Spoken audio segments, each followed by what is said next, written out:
The reason behind this impromptu press tour? Siyempre, I'm very proud mom na si Robert ay isa sa napili na makasama sa isang runway sa Paris Week this coming October, at ang kanyang designer is a Hollywood fashion designer na si Kenneth Barles. Okay. How excited and how important this Paris fashion week for you? Well, for me, this is like one of the most important moments of my life. I'm going to Paris for a fashion show, and yeah, I'm very. Is this your first time in Paris? No, this is my second time. Okay. This time, what do you look forward to aside from the fashion week? I look forward to the food. Okay. The Paris food and Eiffel Tower as well. Okay. So how are you preparing for this? Sorry, what? How are you preparing for this modeling? I'm preparing from just diet, eating healthy food like salads and meats, and also with working out. I work out about every day, and also keeping my back aligned with my dad, and he's really keeping me in check so that I'm in peak condition. Paano siya napili? Yes. Siyempre, di ba, nakita nila kasi na si Robert ay nag-fashion show sa mga international na. Kaya, ang laki rin, gusto ko rin magpasalamat kay Don Cristobal na lagi niya nasasama yung mga anak ko sa fashion show niya. So, nakita na nila Kenneth Barles na kasi kumuha sila ng mga ibang lahi doon. Might as well kumuha sila ng mga dito sa atin, sa Philippines. At yun nga, nakita nila si Robert na may potential na mabigyan ng opportunity na makarun sa Paris Week. Wow! Ilan ang isusuot niya na gawa ni Kenneth? 4. Oh, dami. Anong reaction mo the first time nang in-offer sa kanya yung ano? Siyempre, sobrang meron akong tears of joy kasi, di ba, ako, as a person, parang I never had yung ganong opportunity na makapag-lakad sa Paris, di ba? Alam naman natin, Paris is like a capital, fashion capital, di ba? Si Heart Evangelista nga, di ba? O tapos ngayon si Robert, di ba? Na-invite for that, kaya sobrang happy talaga ako. And then sabi ko kay Robert, itong gagawin mong paglakad doon, it's not only for yourself, it's for our country. Di ba? Na Pilipino na nag-i-invite namin, di ba? Na makasali sa ganito. How do you feel that your mom is very proud of you, of your achievement? Well, I'm very happy that it's something that I'm doing, and I'm really happy that my mom is happy for me. Yeah, and it just makes me happy that she's happy. How young are you? 17. 17. With girlfriend or with no girlfriend? Secret. Secret.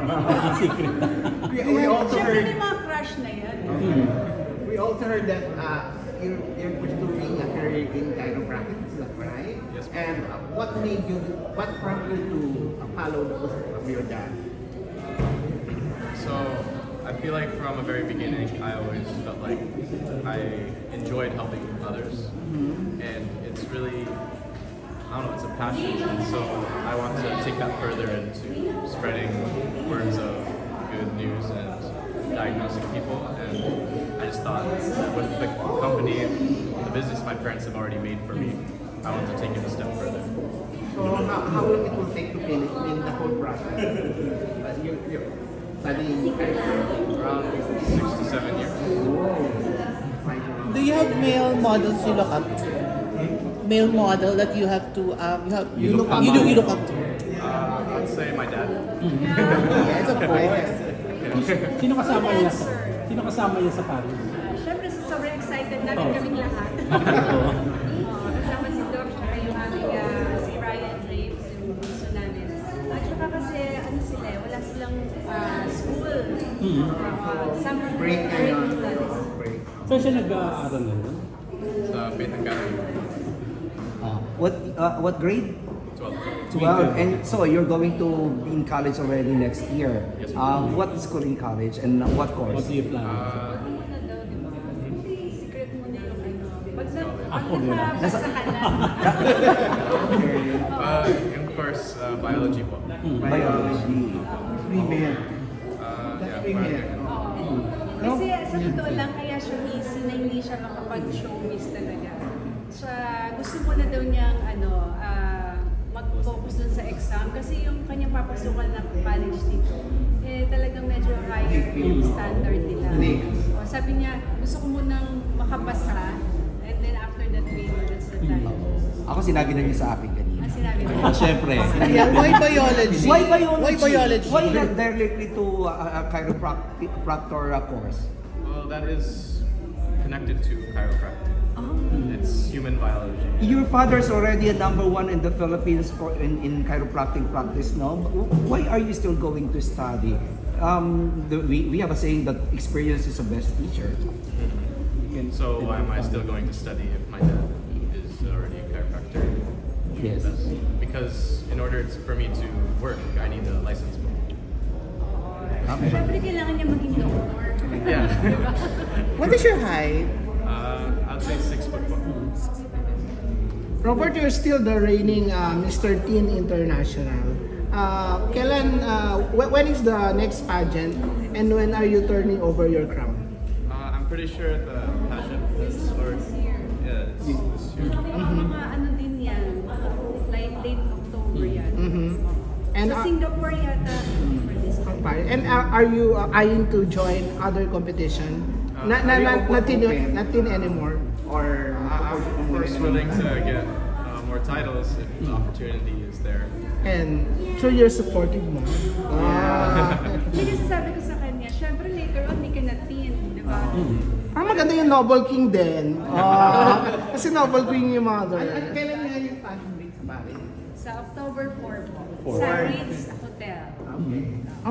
Social ang hotel. Oo. Isa sa well-known hotel sa Paris. Aside from modeling, what else do you I also like doing commercials and Mahilig din siya mag-drawing. Sa sports. Mahilig ko sa swimming at saka tennis. Tapos this coming November, meron siyang kasama siya dun sa designer na si Don Cristobal. Philippines yan. Oo, meron siyang ilalabas ng mga din niya, ng mga design niya sa denims. Yeah. So doon niya ipipaint yung kanyang What if somebody spotted you in Paris and they got you as one of the models, but you have to stay there and you have to stop your schooling? Their offers. I'm not sure. I haven't thought of it, but maybe I'll study in Paris. Oo, kasi meron din chiropractic school there. With Patricia, any upcoming showbiz projects or talagang This time kasi this year, sabi ko, I'll just focus talaga in our Dokra business. And then sabi ko, pag naging smooth na lahat, tapos nakakuha ko ng mga tao na kahit wala ako, pwede mag-manage ng business namin. But next, sabi ko kay Dokra, maybe hopefully next year, I can go back sa showbiz talaga na makagawa. And then, but this time sabi ko, I wanna produce or direct a film. Para may iba naman eh. Oo, kasi actually meron kami batang-bata to na talagang inaalagaan natin. So siya gumagawa ng mga videos ni Dokra and she's really a very good mentor, si Lara Summer. So gusto ko siyang bigyan ng chance na makagawa kami ng magandang, kahit muna short films or hindi film. bago yan? Yeah. So syempre ang mga actor, kayo, kasama kayo. Wow, I see. And tonight is the finals of Noble Queen Philippines, Queen Patricia. So, ilan yung mananalo dito na magkukumpit sa international competition? Actually, meron kami sa kanilang surprise. Sabihin ko sa inyo kung ano surprise namin. Siyempre, usually we need to get only 3, Luzon, Visayas, and Mindanao. But sabi namin ni Queen Erin, sabi namin, ang Noble Queen kasi, you wanna give chance sa ating mga kababaihan. Diba? So, for tonight, yung tatlong may title na Luzon, Visayas, syempre forever title na tayo. And then yung first runner-up at saka second runner-up, gusto namin silang bigyan ng chance na maka-join pa rin sa international. Pero ang requirements nila is talagang ayusin nila yung kanilang charity. Yung, kasi kailangan mag-pass yung 3 minutes about your So, kung yun, ma-approve yun ni Queen Erin, that's the time na we can decide na pwede ulit sila mag-join for international. So, going back to sa fashion, ano yung na-advise niyo sa kanya going into fashion? Siyempre, like ko sinasabi, I always told my anak, just enjoy the moment. You know, not all people given the opportunity na makapag-fashion show ng gano'n. Makarampa, di ba, sa Paris. Oo, di ba? Sabi ko sa kanya, anak, nasa Paris ka na. Susunod ko lang, baka Dubai naman. Diba? So, yun lang yung advice ko sa anak ko, enjoy lang niya itong journey na ito. And then, always be grateful sa lahat ng tao na binibigay sa atin. Tsaka, always be humble. Miss Patricia, we always see you in social media doing charity works. Siyempre kasama si Robert doon. Any upcoming charity work na naka-inline for you, for your upper Dr. Robs at saka Noble Queen? Sa amin naman kasi yung charity namin talaga, hanggang merong parang every week or every katulad nung kasi nagkaroon tayo ng bagyo, di ba? So marami sa kababayan natin sa bandang Antipolo, malapit lang din sa amin na talagang kailangan ng tulong. So yun naman ay ang Noble Queen at Dobra Foundation, talaga gusto namin na kahit mali yung sa konti namin pwedeng kayang maitulong makatulong. Good luck. Congratulations. Maybe you would invite them to join us later sa live ng Noble Queen?